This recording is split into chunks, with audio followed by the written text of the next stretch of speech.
There is something powerful about looking back at the way our grandmothers lived. They faced real hardship in the 1960s and 1970s when money was tight, jobs were uncertain, and every choice mattered. Yet somehow, they held their families together with wisdom, patience, and habits that stretched every dollar further than we can imagine today. Before we rush to buy more, before we say we cannot live without something, it is worth asking a simple question. How did Grandma do it? In this video, we are going to explore 12 frugal habits that helped her survive and even find moments of joy during some of the hardest years in modern American life. These are not just tips. They are life lessons carved out of resilience. Let us begin. Habit 1. Cooked everything at home, from scratch. Grandma's kitchen was more than just a place to make food. It was a space of resourcefulness, creativity, and love. In the 1960s and 70s, eating out was rare. There were no food delivery apps, no drive-through lanes on every corner, and certainly no frozen ready meals stacked high in the freezer. Grandma cooked from scratch because it was cheaper, healthier, and simply the way it was done. She used basic pantry staples, flour, beans, rice, eggs, and root vegetables, and turned them into hearty, filling meals that stretched to feed a large family. Every ingredient had a purpose. Leftover bones from Sunday's roast became broth for Wednesday's soup. The end pieces of bread were saved for breadcrumbs or turned into bread pudding. Nothing went to waste. Grandma could look into a nearly empty pantry and somehow create a meal that not only filled your belly, but warmed your heart. She knew how to stretch a meal, as she would say, adding a handful of oats to meatloaf or watering down the soup with a few extra potatoes so everyone got a bowl. But it was not just about saving money. Home-cooked meals meant gathering around the table every night. No distractions. Just conversation, laughter, and sharing. It was at the table that values were passed down. Respect, patience, and gratitude. Meals were slow, intentional, and deeply satisfying. Grandma's food nourished more than just the body. She also taught her children and grandchildren how to cook, not with fancy recipes, but with instincts and heart. A pinch of this, a splash of that. Taste as you go. Trust your senses. She didn't need a cookbook. She had memory and experience. Her kitchen was her classroom, and every dish told a story. Today, when we cook something simple and wholesome, we are honoring that tradition. What can we learn from this? Cooking at home is not just a chore. It is an act of care, control, and connection. In hard times, it becomes a form of survival. And in any time, it becomes a way to slow down, save money, and strengthen bonds. Grandma's meals were never fancy, but they were rich in love, in meaning, and in the lessons they carried. Habit 2. Grew her own food in the backyard. Back then, having a backyard garden was not a hobby or a weekend project. For many families, especially those with limited income, it was a necessity. Grandma knew that even a small patch of land could feed her family if she treated it right. She planted tomatoes, green beans, squash, collard greens, and herbs. She knew the seasons, the soil, and how to make the most out of every inch of her garden space. Gardening gave her control over her food. She did not have to depend entirely on the grocery store, especially when prices went up or produce was scarce. She grew what she could, and she made it last. Seeds were often saved from the previous year's crop, carefully dried and stored for planting in the spring. Nothing was wasted. Rainwater was sometimes collected for watering, and compost from kitchen scraps helped fertilize the soil. Children often helped in the garden, pulling weeds, picking ripe vegetables, learning the rhythms of nature. These small lessons taught responsibility, patience, and gratitude. Food did not just come from a store shelf. It came from hard work, from the sun and rain, from care and time. Grandma did not just grow food. She grew confidence. Knowing that you can feed your family with your own two hands creates a deep sense of security and pride. And when harvest time came, the kitchen would be filled with the smells of fresh vegetables being cleaned, chopped, and prepared for meals or storage. Gardening also helped reduce waste. Imperfect vegetables were not thrown away. They became soup or stew. Leftover leaves and stems went to compost or to the chickens if the family kept any. Even herbs were dried and stored for seasoning in the winter months. Today, many people are returning to this old wisdom, planting tomatoes in pots, starting small gardens in raised beds, or even growing herbs on a windowsill. It is not just about saving money, though. That helps. It is about reclaiming control over what we eat, reconnecting with the earth, and honoring a practice that sustained generations before us. Grandma's garden was not just a source of food, it was a foundation of resilience. Habit 3. Canned and preserved food for winter. One of the most powerful habits Grandma lived by was preserving food when it was plentiful so that the family would have enough when times were lean. Home canning was a skill every frugal household used. In the summer, when the garden overflowed with fruits and vegetables, the kitchen became a busy factory of washing, chopping, boiling, sealing, and storing. Glass jars lined the pantry shelves, each one filled with peaches, green beans, tomatoes, pickles, applesauce, jams, and jellies. These jars were not just beautiful, they were a sign of preparation, security, and smart planning. Grandma knew how to water bath can and pressure can, depending on the type of food. She boiled the jars to sterilize them, filled them with care, and listened for the pop of the lids sealing tight, a sound she considered success. Canning allowed her to buy or harvest in bulk when produce was cheap or free, and then save it for later. It also reduced waste, since even overripe fruit could become jam, and slightly soft vegetables could be pickled or frozen. Nothing was thrown away lightly. Every bit of food was seen as valuable, and canning extended its life far beyond the season. This habit required time, patience, and a lot of knowledge. It was not always easy, and it was certainly not glamorous, but it worked. In the cold of winter, when fresh produce was expensive or unavailable, Grandma could walk into her pantry and pull down a jar of summer peaches. That was real comfort. More than that, canning was a way of caring. It was a gift to the future, a way to protect the family from hunger and to ensure there was always something to eat, no matter what. And when someone got sick or had a baby, Grandma would bring over a few jars as a gesture of love and support. Food was a connection between people. Today, with modern tools and techniques, home canning is coming back. But for Grandma, it was never a trend. It was tradition. It was survival. It was love in a jar, sealed and ready for the days ahead. Habit 4. Sewed, mended, and made clothes last. Long before fast fashion and overflowing closets, Grandma treated every piece of clothing with respect. Clothes were not disposable. They were bought with care, used for as long as possible, and repaired when worn. If a shirt tore, she sewed it. If a pair of pants got too short, she hemmed them for the next child. She knew how to make do. Grandma kept a sewing kit close by with thread, needles, buttons, and patches. She taught her children how to sew a button and fix a hem. These were not optional skills. They were essential. Even scraps of old clothing were saved. A torn dress could be turned into an apron. A worn-out sheet could become rags. Nothing was wasted.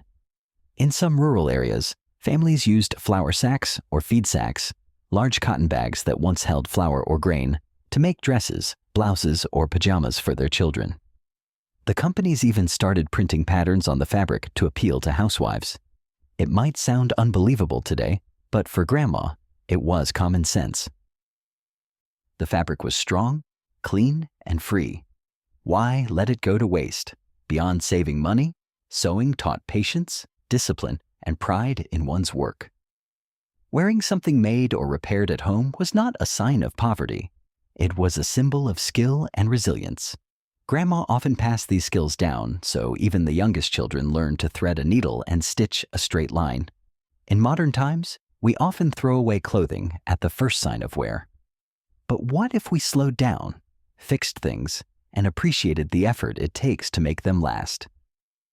Grandma knew that a stitch in time saves 9. And more than that, she knew how to turn something old into something useful once again. That is not just frugal living.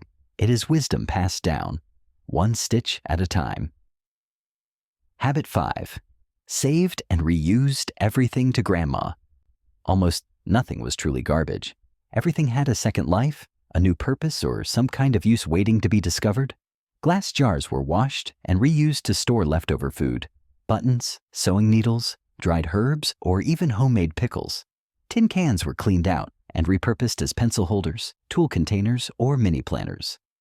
Old newspapers were used to clean windows or wrap fragile items. Bread bags, twist ties, rubber bands, and even pieces of string were saved, sorted, and stored in kitchen drawers or coffee cans. Nothing was too small or too simple to be kept. If a shirt was too torn to fix, it became a cleaning rag. If the rag wore thin, it became a polishing cloth. If that wore out, it went into the trash, but not before every last use had been squeezed out of it. This habit of saving was not driven by hoarding, but by a deep understanding of value and a refusal to be wasteful. Many of us today are used to convenience. We toss things out the moment they are no longer perfect or useful in their original form. But Grandma saw potential in almost everything. She believed in stretching the life of an item as far as it could go. And it made a real difference, not just in money saved, but in developing a mindset of resourcefulness and gratitude. She also reused household containers and tools in creative ways. A chipped mug might become a measuring cup. An old towel became a bath mat. A shoebox turned into a storage drawer. Even wrapping paper was carefully folded and saved for the next holiday or birthday. Nothing was wasted if it still had purpose. This habit also taught younger generations to look at items differently, to be creative, to think practically, and to understand the true meaning of value. Today, as we become more aware of waste and sustainability, we realize that Grandma's ways were not outdated. They were ahead of their time. She was green before it was a trend, frugal without being cheap, and endlessly wise in how she respected what she had. Habit 6. Conserved electricity and water. Long before smart meters and utility tracking apps, Grandma had her own ways of keeping bills low and resources respected. Every drop of water and every flick of a light switch was done with care. She did not leave lights on when leaving a room. She opened the curtains during the day to let sunlight in and turned off every appliance that was not in use. In the summer, fans and open windows were used instead of air conditioning. In the winter, an extra sweater or blanket took the place of turning the thermostat higher. When it came to water, nothing was wasted. Dishes were often washed in a basin with just enough water, and sometimes the rinse water was reused to water plants or mop floors. Laundry was done once a week, usually with a full load to conserve both water and energy. Clothes were hung to dry in the sun or near a heat source, not tossed in a dryer out of habit. Bath time was quick and efficient. Long, steamy showers were a luxury most families simply could not afford. Children were often bathed one after another using the same tub of water. Rainwater was sometimes collected for garden use, and leaky faucets were fixed promptly. There was no room for unnecessary waste. These habits were not just about saving money, though they certainly did. They were about respect. Respect for the home, for the planet, and for the work it took to earn every dollar that paid those bills. Grandma understood that small, consistent actions could prevent big expenses later. She also taught by example. Children learned to turn off the lights, close the refrigerator quickly, and never let the faucet run without purpose. These small lessons created lifelong habits that not only helped families save money, but built character and discipline. Today, as we face growing concerns about energy use and climate, these old habits carry new meaning. They remind us that we do not need to wait for new technology or big systems to change. Sometimes, it just takes a little mindfulness, the kind Grandma practiced every single day. Habit 7. Made her own cleaners and soap. Before aisles of colorful bottles and fancy brands promised spotless counters and fresh scents, Grandma relied on a few simple ingredients to keep her home clean. Vinegar, baking soda, lemon, soap flakes, and hot water were her cleaning arsenal. She did not need chemicals she could not pronounce. She trusted what worked and what she could afford. Vinegar was used for disinfecting surfaces, cleaning windows, and even deodorizing the air. Baking soda worked as a scrubbing agent for sinks, bathtubs, and stovetops. Lemon juice added a natural scent and helped cut through grease. With just these items, she could clean her entire house, kitchen, bathroom floors, and laundry. There was no need for a dozen specialized products. She also made her own laundry soap by grating bar soap and mixing it with washing soda and borax. This homemade mixture worked just as well as store-bought detergent and cost a fraction of the price. It might have taken more effort, but for Grandma, it was worth it. Making things from scratch, whether it was food or soap, was just part of life. This approach was not only frugal, it was healthier and better for the environment. There were fewer chemicals in the home, less packaging waste, and no impulse buying based on shiny labels. She knew exactly what she was using, and that gave her peace of mind. Grandma also saved on paper towels by using rags and cloths made from old clothing or towels. These could be washed and reused again and again. Cleaning was not about making everything perfect. It was about maintaining a home that was safe, organized, and cared for. She believed that cleanliness was part of dignity.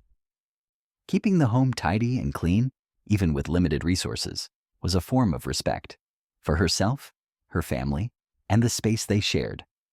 She showed that you did not need wealth to live in a home that felt rich in warmth and order. Today, as people return to homemade and natural products, Grandma's way feels more relevant than ever.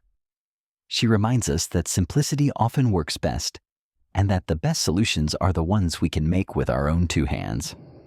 Habit 8. Tracked every penny with a budget book. Grandma did not need an app to manage her money. She had a notebook, a pen, and discipline.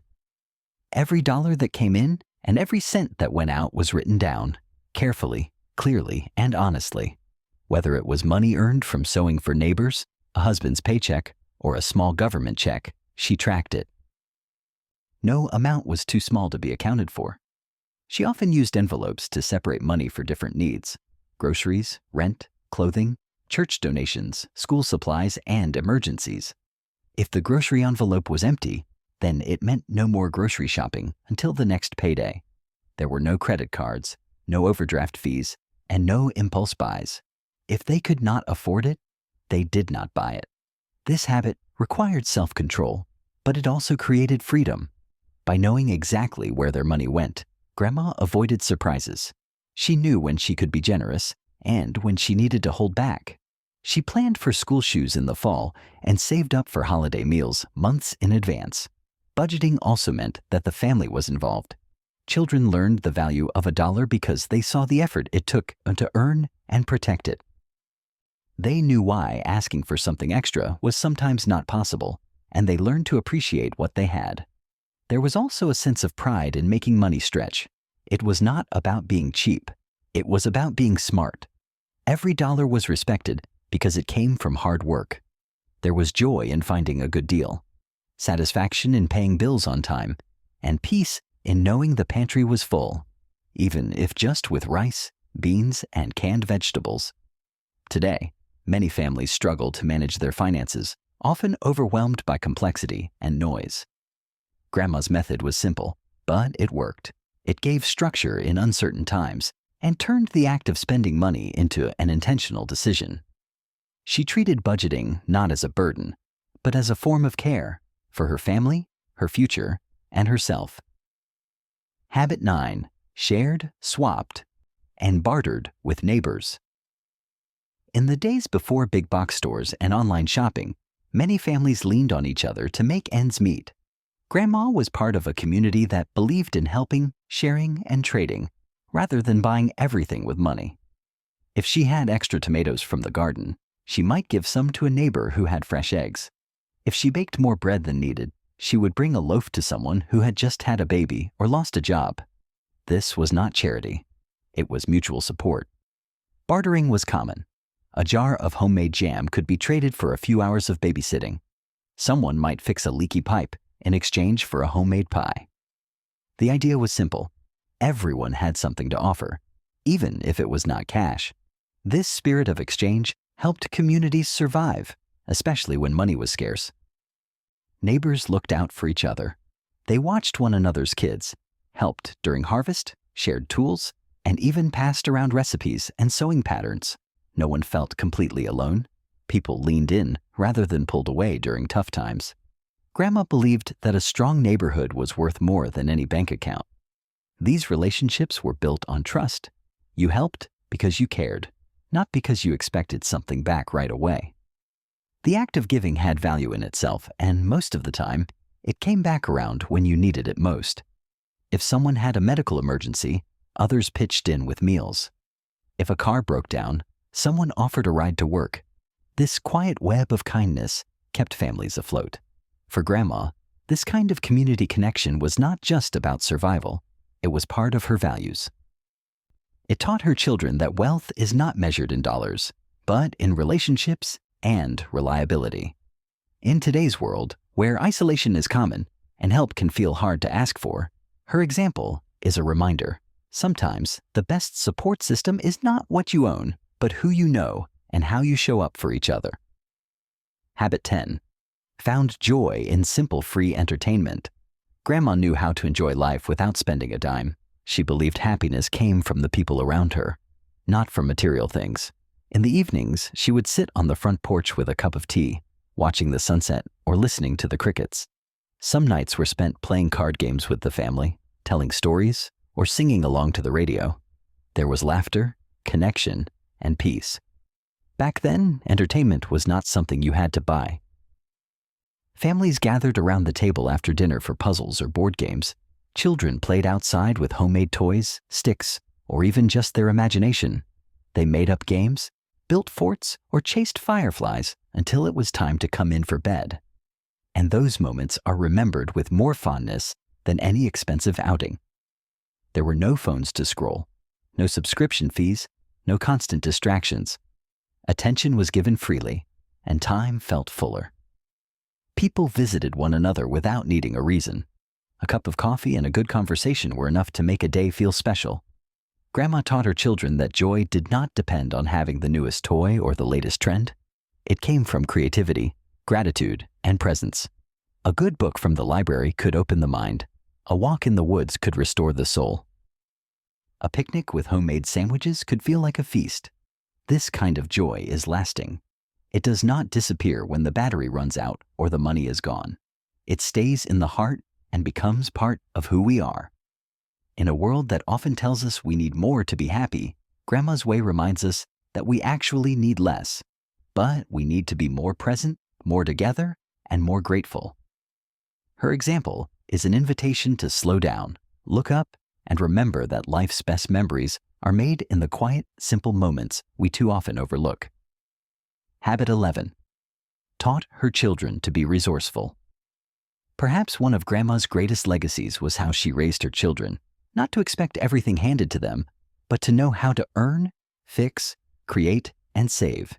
She believed deeply in the power of responsibility and self-reliance. Every child in the house had chores, and each task was seen as a building block for character. Children learned to cook simple meals, sweep the floor, tend the garden, sew on a button, and take care of their belongings. If a toy broke, they tried to fix it before asking for a new one.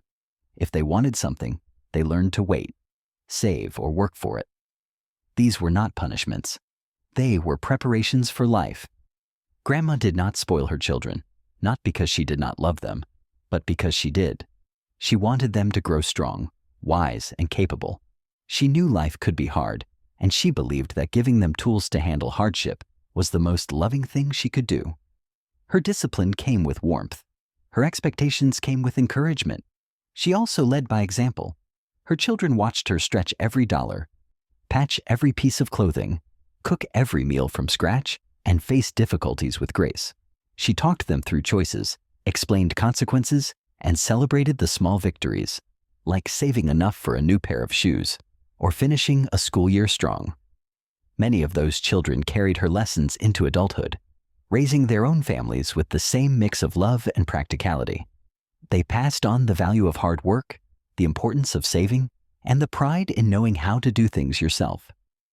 In today's fast-paced, convenience-driven world, we sometimes forget to teach these skills. But Grandma reminds us that independence is not something we are born with. It is something we are taught. And every lesson in resourcefulness is a gift that lasts a lifetime. Habit 12. Lived by the motto, use it up, wear it out, make it do or do without. If there was one phrase that captured Grandma's entire approach to life, it was this: use it up, wear it out, make it do or do without. This motto was not just a saying. It was a mindset, a way of life, and a survival strategy passed down through generations. She believed in getting the full value out of everything. A coat was worn until it could no longer be mended. A towel served until it was threadbare. Leftover paint was mixed to make a new shade. Scraps of wood became shelves. Bits of soap were melted into a new bar. Every item had a purpose, and when its original purpose ended, a new one began.